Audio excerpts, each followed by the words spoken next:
매해 크리스마스가 오면 어김없이 들려오는 캐럴이 있습니다. 빙 크로스비의 화이트 크리스마스입니다. 이 곡은 어빙 벌린이 1942년에 작곡했고 빙이 1945년에 음반 녹음을 했습니다. 기네스북에 의하면 빙의 화이트 크리스마스가 담긴 음반은 지금까지 전 세계적으로 5천만 장 이상이 팔려 음반 판매에서 단연코 독보적 위치를 차지합니다. 그런데 혹시 크로스비의 저주라는 말을 들어보신 적이 있습니까? 사실 이것은 신문 기자가 만든 말입니다. 빙은 아일랜드계로 가톨릭 신자입니다. 그는 평생 2번 결혼했습니다. 첫 아내는 영화배우 딕시 리로 1952년에 자궁암으로 사망했습니다. 빙과 리 사이에는 4아들이 있었습니다. 게리, 쌍둥이 데니스와 필립 그리고 린지입니다. 이들은 50년대 말부터 60년대 초 처음에는 크로스비 보이스로 후에는 더 크로스비 브라더스라는 남성 사중창단으로 연예 활동을 했습니다. 그러다가 나중에는 중창단을 접고 개인적으로 배우, 가수를 했습니다. 딕시리가 세상을 떠난 후 빙은 영화배우 캐서린 그랜트와 재혼했고 이 둘 사이에는 이남 일녀의 자녀가 있습니다. 오늘 일화는 빙과 첫 부인 리 사이에 난 4아들의 이야기입니다. 결론을 먼저 말씀드리면 이 아들 모두 알코올 중독자였습니다. 그리고 쌍둥이 둘째 데니스와 막내 린지는 엽총 자살을 했습니다. 이런 가족사를 보고 워싱턴 포스트 기자가 크로스비의 저주라고 불렀습니다. 빙 크로스비 사후 6년이 되던 해인 1983년에 큰아들 게리가 자기 가족 이야기를 배경으로 나의 길을 가련다라는 책을 냈습니다.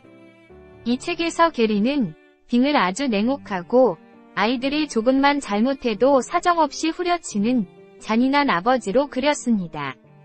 항상 화면에서 깔끔하고 매너 있는 신사로 그려지던 빙의 이미지가 한순간에 무너졌습니다. 게리는 이 책에서 쓰기를 아버지는 나와 형제들이 빙 크로스비의 자녀로 흠이되는 것을 조금도 용납하지 않았다. 심지어는 매일 체중 검사를 했고 만약 체중이 불었으면 징이 박힌 가죽 혁대로 엉덩이를 때렸다. 매질은 엉덩이에서 피가 나야 멈췄다. 그래서 나는 어서 피가 나기를 기도했다. 이런 내용은 세상을 깜짝 놀라게 했습니다. 그리고 가족 사이에서도 서로 간에 심한 반박이 있었습니다. 쌍둥이 셋째 필립은 게리의 책 내용이 거짓이라고 주장했고 둘째 부인 캐서린도 필립과 비슷한 주장을 했습니다. 또 빙과 캐서린 사이에서 난 자녀들도 게리의 주장에 반박했습니다. 이에 대해 게리는 첫 번째 부인 때의 빙과 두 번째 부인 때의 빙은 다르다며 캐서린 자녀들의 주장을 무시했습니다. 이 말은 다소 일리가 있습니다. 빙과 캐서린의 나이 차이는 30살입니다. 빙의 큰아들 게리와 캐서린은 나이가 같습니다. 그런데 게리가 캐서린보다 나이가 5개월 더 많습니다. 그리고 캐서린이 첫 아이를 낳았을 때 빙은 55세였습니다. 이러니 아이들이 거의 손잡벌입니다. 우리는 자녀에게 엄했던 부모가 손주들에게는 아주 부드러워지는 것을 종종 봅니다. 이것을 두고 나이 탓에 성격이 누그러졌다고 흔히 말합니다. 이에 대해 둘째 부인 캐서린은 빙은 가톨릭 예수회 개통학교에서 교육받아 사랑 표현을 하는데 어색하다 라며 남편을 옹호했습니다. 또 빙의 유일한 딸인 메리는 게리가 일화들이 과장된 것을 시인했다면서 출판 관계자들이 책 판매를 높이기 위해 과장했다 라고 주장했습니다. 하지만 게리의 친형제들은 자서전 내용은 모두 사실이고 오히려 거짓말은 필립이 한다라고 게리를 옹호했습니다. 그런데 필립은 형제 사이에서 따돌림을 받는 존재였습니다. 이런 논쟁의 마무리는 빙의 막내 동생인 밥 크로스비가 지었습니다. 그는 빙은 엄격한 훈육가였으며 그가 그런 훈육을 한 것은 자신들이 어릴 때 부모로부터 그렇게 교육받았기 때문이라고 밝혔습니다. 게리의 이야기를 어느 정도 뒷받침해 준 것입니다. 1930년대에 빙 크로스비는 미국의 아이콘이었습니다. 이 이미지를 위해 그는 배우 아내, 4아들들을 자기 이미지 만들기 도구로 사용하기도 했습니다. 빙은 아이들에게 단정한 차림, 공손한 말씨를 요구했습니다.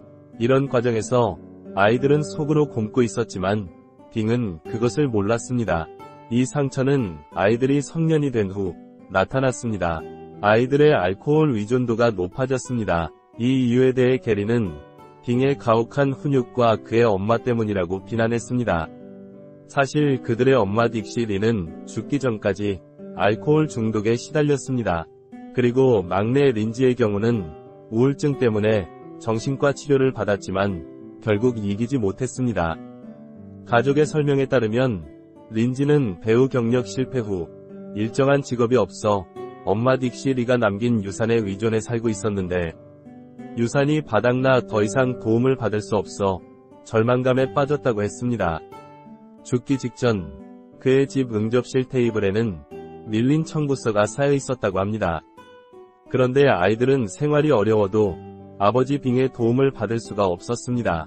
빙은 생전에 가족 몰래 유산 상속에 관한 규정을 만들었습니다. 무슨 이유였는지 반드시 자녀가 65세가 넘은 후에야 유산을 받을 수 있다는 규정을 넣었습니다.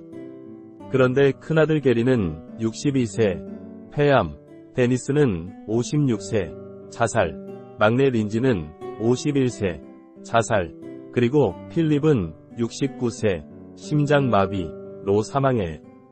사실상 이들 대부분은 아버지의 엄청난 유산 혜택을 받지 못했습니다. 크로스비 보이들은 방이 14개, 화장실 27개, 심지어 나이트클럽까지 있는 홈비 힐스 크로스비 저택에서 화려하게 살았습니다. 그런데 이들은 이곳을 감옥처럼 생각했습니다. 그리고 평생 부모로부터 받은 상처와 싸우다가 생을 마쳤습니다. 둘째 아들 데니스는 세상을 떠나기 전 부인 알린과 통화를 했습니다. 이 부부는 서로가 싫어서 이혼한 것이 아닙니다. 알코올 중독을 이기지 못한 데니스가 이혼을 요구했습니다. 데니스는 그 이유를 알린을 보호하기 위해서라고 했습니다. 이혼 후에도 그들은 하루에 2-3번씩 전화통화를 하며 아주 친한 친구로 지냈습니다. 알린은 데니스가 세상을 떠나기 전에도 통화를 했습니다. 그때 데니스가 말했습니다. 나 아파. 당신은 이해 못할 거야. 이 말을 마지막으로 그는 이 세상의 고통을 영원히 마무리 지었습니다. 빈 크로스비 아들들의 비극은 슬픈 이야기입니다. 또 남의 가정 비극사를 흥미거리로 삼는 것도 바람직한 일은 아닙니다. 하지만 빙의 이야기는 우리의 자녀 교육 방법을 돌아보게 합니다. 내 자식들에 대한 교육 방법은 옳았는지, 혹은 지금 옳게 하고 있는지, 아이들을 어린 어른으로 대하고 있지는 않은지, 또 훈육한다고 한 체벌을 아이들은 이해하지 못하고 학대로 받아들이고 있지는 않는지 등입니다. 또 아비들아, 너희 자녀를 노엽게 하지 말고 오직 주의 교양과 훈계로 양육하라. 영상을 끝까지 시청해주셔서 감사합니다. 채널 구독을 부탁드립니다. 짬 쉼터 제공.